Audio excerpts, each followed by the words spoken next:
Halo teman-teman pintar, pernahkah kalian bertanya, apa sebenarnya gereja itu? Mengapa sakramen itu penting?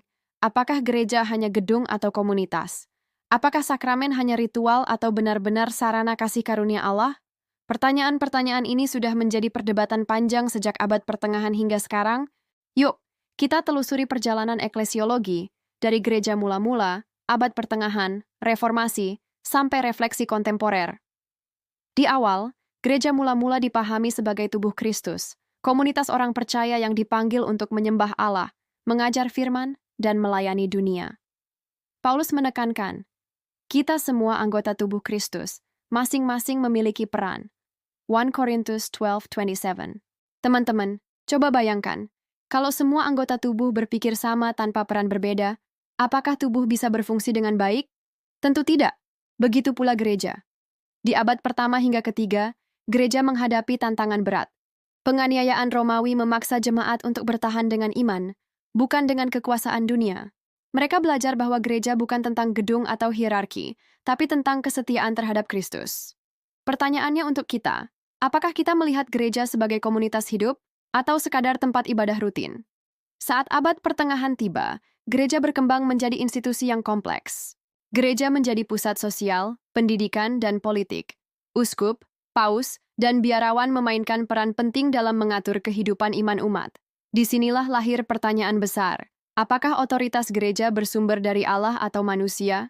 Thomas Aquinas menekankan peran sakramen sebagai sarana rahmat Allah. Baptisan menyatukan kita dengan Kristus. Ekaristi meneguhkan kita dalam tubuh Kristus. Teman-teman, pikirkan ini. Kalau sakramen hanya ritual kosong, bagaimana kita bisa benar-benar mengalami kasih karunia Allah? Sakramen bukan sekadar simbol, tapi sarana yang Allah pakai untuk membentuk iman kita. Di era reformasi, Martin Luther menegaskan, gereja itu bukan piramida hierarki, tapi jemaat yang hidup dalam firman Allah. Gereja yang sejati adalah jemaat yang diutus untuk mengabarkan Injil. Calvin menambahkan bahwa gereja adalah komunitas yang ditebus, dipanggil untuk pengudusan, dan sakramen adalah tanda dan meterai janji Allah. Baptisan dan perjamuan kudus menjadi inti pengalaman iman. Pertanyaan retorisnya, kalau sakramen hanyalah simbol tanpa janji Allah, apakah iman kita bertahan dalam badai hidup?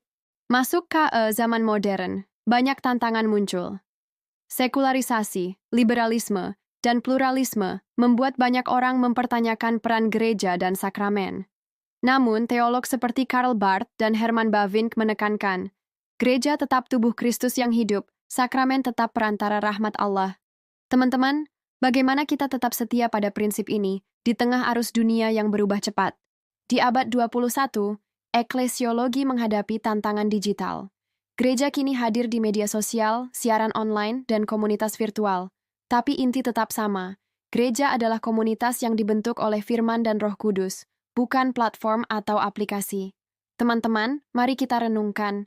Apakah kita hadir di gereja hanya untuk ritual, atau sungguh menjadi bagian dari tubuh Kristus? Apakah kita menerima sakramen dengan hati yang percaya dan taat? Dari gereja mula-mula hingga abad digital, diskursus eklesiologi menunjukkan satu hal. Gereja adalah tubuh Kristus, dan sakramen adalah sarana rahmat Allah.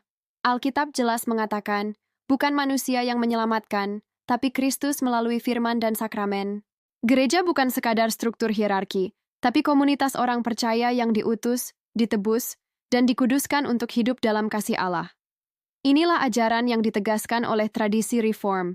Gereja itu organisme hidup, bukan mesin. Sakramen itu tanda janji Allah, bukan ritual kosong. Pertanyaannya untuk kita, apakah kita sungguh hidup dalam tubuh Kristus, atau hanya menonton dari luar? Teman-teman pintar, mari kita hadir, terlibat, dan mengalami kasih karunia Allah dalam gereja, dalam firman, dan dalam sakramen. Karena hanya dengan iman yang taat, kita bisa mengalami kuasa Allah dan menjadi bagian dari tubuh Kristus yang hidup. Soli Deo Gloria.